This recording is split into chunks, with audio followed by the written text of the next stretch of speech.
Eshwarappa sir, ಅಯೋಧ್ಯೆಯಿಂದ ನೇರ ಪ್ರಸಾರದಲ್ಲಿ ಇಲ್ಲಿ ನಡೀತಿರುವ ಎಲ್ಲಾ ಕಾರ್ಯಕ್ರಮವನ್ನ ರಿಪಬ್ಲಿಕ್ ಕನ್ನಡ ತೋರಿಸ್ತಾ ಇದೆ.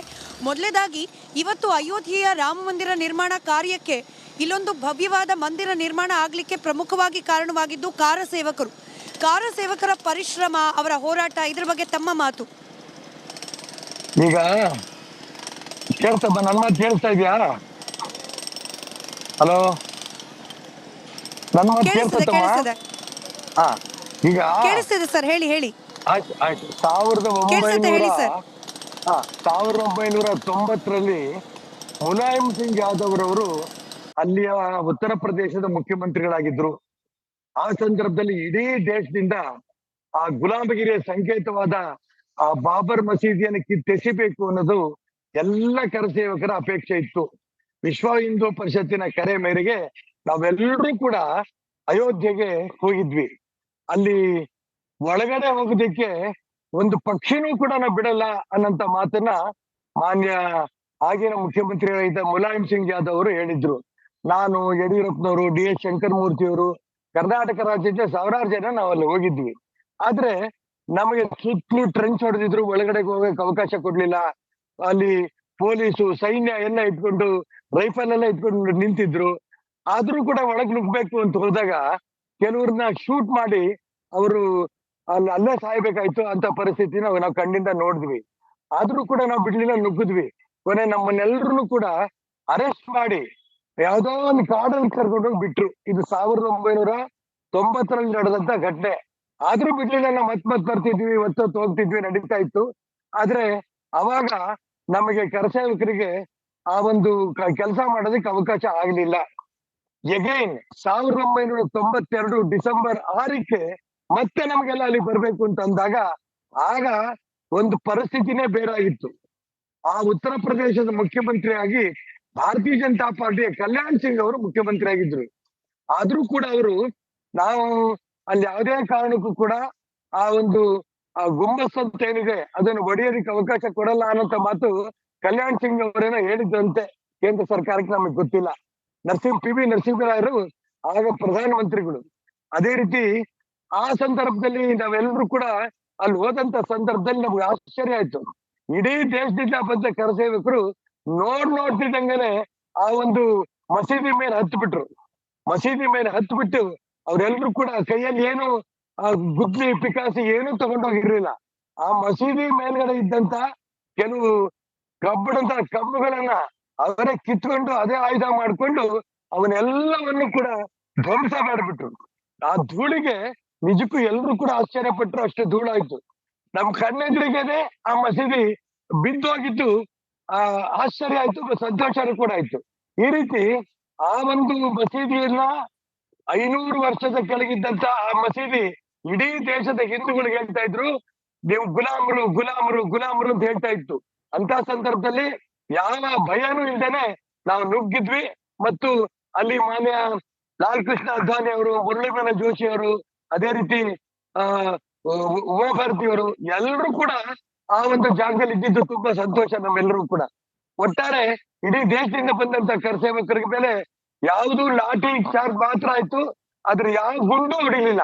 ಉತ್ತರ ಪ್ರದೇಶದ ಮುಖ್ಯಮಂತ್ರಿಗಳಾಗಿದ್ದಂತ ಕಲ್ಯಾಣ್ ಸಿಂಗ್ ಅವರಿಗೆ ಅಲ್ಲಿಯ ಪೊಲೀಸ್ ಅಧಿಕಾರಿಗಳು ಹೋಗಿ ಹೇಳಿದಂತ ಸಂದರ್ಭದಲ್ಲಿ ನನಗೆ ಸುದ್ದಿ ಬಂದಿದ್ದು, ಯಾವ ಗುಂಡು ಹೊಡಿಬೇಡಿ, ಲಾಠಿ ಚಾರ್ಜ್ ಮಾಡಿ ಅಂತ ಹೇಳಿದಂತ ಸಂದರ್ಭದಲ್ಲಿ ಸಾಕಷ್ಟು ಜನ ಕರಸೇವಕರಿಗೆ ಪೆಟ್ಟಾಯ್ತು, ಹೊಡ್ತಾ ಬಿಂತು ಲಾಠಿ ಇದ್ರಲ್ಲಿ. ಯಾರು ಹೆದರ್ಲಿಲ್ಲ. ಹಾಗಾಗಿ ಆ ಒಂದು ಜಾಗದಲ್ಲಿ, ಎಲ್ಲಿ ಅಯೋಧ್ಯೆಯಲ್ಲಿ ರಾಮ ಹುಟ್ಟಿದ್ದ ಆ ಜಾಗದಲ್ಲಿ ಹೋಗಿ ಸಣ್ಣ ರಾಮನ ಒಂದು ವಿಗ್ರಹವನ್ನು ಇಟ್ರು. ಅವಾಗ PV ನರಸಿಂಹರಾಯರು ಸೈನ್ಯದ ಅಧಿಕಾರಿಯನ್ನ, ಪೊಲೀಸ್ ಅಧಿಕಾರಿಯನ್ನ ಆ ಜಾಗಕ್ಕೆ ಕಳಿಸಿದ್ರು. ಏನಿದೆ ಪರಿಸ್ಥಿತಿ ನೋಡ್ಕೊಂಡ್ ಬರ್ರಿ ಅಂತ ಬಂದಾಗ ಅದನ್ನ ನೋಡಿ ಆ ಅಧಿಕಾರಿಗಳು ಶೂ ಹೊರಗಡೆ ಬಿಚ್ಚಿ ಅವರು ಬಂದು ರಾಮನ ಒಂದು ಸ್ಟ್ಯಾಚ್ಯೂ ಇತ್ತು, ವಿಗ್ರಹ ಇತ್ತು, ಅವರು ಅದಕ್ಕೆ ನಮಸ್ಕಾರ ಮಾಡ್ಕೊಂಡು ಹೋದ್ರು. ನಮ್ಮ ಕಣ್ಣನ್ನ ನಿಜಕ್ಕೂ ನಾವು ನಂಬಕ್ಕಾಗಿಲ್ಲ. ಇಡೀ ದೇಶದ ಜನ ಸಂತೋಷ ಪಟ್ರು. ಗುಲಾಮಗಿರಿಯಿಂದ ಆ ಕಟ್ಟಡವನ್ನು ತಪ್ಪಿದೀವಿ, ರಾಮನ್ನು ಕೂಡ ಮುಕ್ತವಾಗಿ ನಾವು ಮಾಡಿದ್ವಲ್ಲ ಅನ್ನಂತ ಸಂತೃಪ್ತಿ ಇಡೀ ದೇಶದ ಕರಸೇವಕರಿಗೆ ಬಂದಿದೆ. ಈಶ್ವರಪ್ಪ ಸರ್ ನೋಡಿ, ಅಂತ ಹೋರಾಟ, ಅಂತ ಪರಿಶ್ರಮದ ಫಲ ಇವತ್ತು ರಾಮ ಮಂದಿರ ಇನ್ನೆರಡು ದಿನದಲ್ಲಿ ಉದ್ಘಾಟನೆ ಆಗ್ತಾ ಇದೆ. ತಾವು ಯಾವಾಗ ಬರ್ತಿದ್ದೀರಿ ದರ್ಶನಕ್ಕೆ ರಾಮಲಲ್ಲನದ್ದು? ಹಾಗೆ ಎಷ್ಟು ಖುಷಿ ತಮಗಿದೆ ವೈಯಕ್ತಿಕವಾಗಿ ರಾಮ ಮಂದಿರದ ಉದ್ಘಾಟನೆ ವಿಚಾರಕ್ಕೆ ಸಂಬಂಧಪಟ್ಟಂತೆ? ನಮ್ಮ ಈ ಜನ್ಮದಲ್ಲೇನೆ ಆ ರಾಮ ಮಂದಿರ ಆಗ್ತಾ ಇರೋದು ಕಣ್ಣಿಂದ ನೋಡೋದಿಕ್ಕೆ ಎಷ್ಟು ಸಂತೋಷ ಆಗ್ತಿದೆ ಅಂತ ಹೇಳಿದ್ರೆ ಹೇಳೋದನ್ನ ಪದವೇ ಇಲ್ಲ ಹೇಳೋದಿಕ್ಕೆ. ನಾನು ನಿಮ್ ಟಿವಿ ಮುಖಾಂತರ ಖಂಡಿತ ಕಂಟಿನ್ಯೂಸ್ ಆಗಿ ನೋಡ್ತಾ ಇದ್ದೀನಿ. ನೀವೆಲ್ರೂ ಕೂಡ ಅಯೋಧ್ಯೆಯಲ್ಲಿ ಇದೀರಿ. ಅಲ್ಲಿ ಅಯೋಧ್ಯೆಯಲ್ಲಿ ಇದ್ದು ನಮ್ ಶಿವಮೊಗ್ಗದ ಹೆಣ್ಮಗಳು ಅಲ್ಲಿ ಹೋಗಿ ಇರೋದು ನಮ್ಮೆಲ್ರಿಗೂ ಕೂಡ ಆನಂದ. ಜೊತೆಗೆ ಜಯಪ್ರಕಾಶ್ ಶೆಟ್ರು ಎಲ್ರು ಕೂಡ ಅಲ್ಲಿ ಒಂದು ವಿವರ ಕೊಡ್ತಿರೋಂತ ಸಂದರ್ಭದಲ್ಲಿ ಒಂದು ನಿಮಿಷ ಕೂಡ ಆ ಕಡೆ ಈ ಕಡೆ ನೋಡಕ್ ನಮಗೆ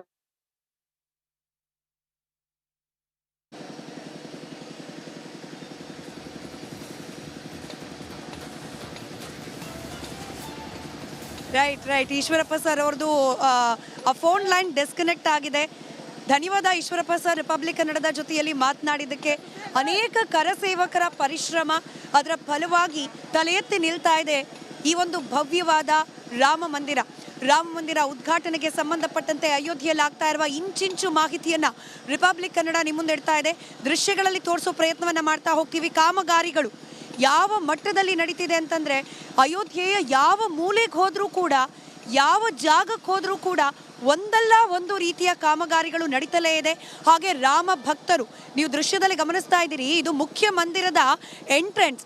ಇಲ್ಲಿ ಇವತ್ತು ಸಾರ್ವಜನಿಕರ ಪ್ರವೇಶಕ್ಕೆ ಒಂದಷ್ಟು ರಿಸ್ಟ್ರಿಕ್ಷನ್ ಇದೆ. ಯಾಕಂತಂದ್ರೆ ಇಲ್ಲಿದ್ದಂತಹ ಮೂಲ ಮೂರ್ತಿ ಏನಿತ್ತು, ಇಷ್ಟು ದಿನ ಭಕ್ತರು ಬಂದು ಯಾವ ಮೂಲ ಮೂರ್ತಿಯ ದರ್ಶನವನ್ನ ಪಡ್ಕೊಂಡ್ರು, ಆ ಮೂಲ ಮೂರ್ತಿಯ ಪೂಜೆ ಪ್ರಕ್ರಿಯೆಗಳು ನೆನ್ನೆಗೆ ಮುಗಿದು ಹೋಗಿದೆ. ಅದನ್ನ ಆ ಟೆಂಟ್ನ ತಾತ್ಕಾಲಿಕ ಮಂದಿರದಿಂದ ಮುಖ್ಯ ಮಂದಿರಕ್ಕೆ ಶಿಫ್ಟ್ ಮಾಡುವ ಪ್ರಕ್ರಿಯೆ ನಡೀತಾ ಇದೆ. ಹೀಗಾಗಿ ಇವತ್ತಿನಿಂದ ರಾಮನ ಪ್ರಾಣ ಪ್ರತಿಷ್ಠೆ ಆಗೋವರೆಗೂ ಭಕ್ತರಿಗೆ ರಾಮನ ದರ್ಶನ ಸಿಗೋದಿಲ್ಲ. ಆದರೂ ಕೂಡ ದೇಶದ ಮೂಲೆ ಮೂಲೆಯಿಂದ, ಬೇರೆ ಬೇರೆ ಭಾಗದಿಂದ ಸಹಸ್ರಾರು ಸಂಖ್ಯೆಯಲ್ಲಿ, ಅಕ್ಷರಶಃ ಸಹಸ್ರಾರು ಸಂಖ್ಯೆಯಲ್ಲಿ ಜನ ಬರ್ತಿದ್ದಾರೆ.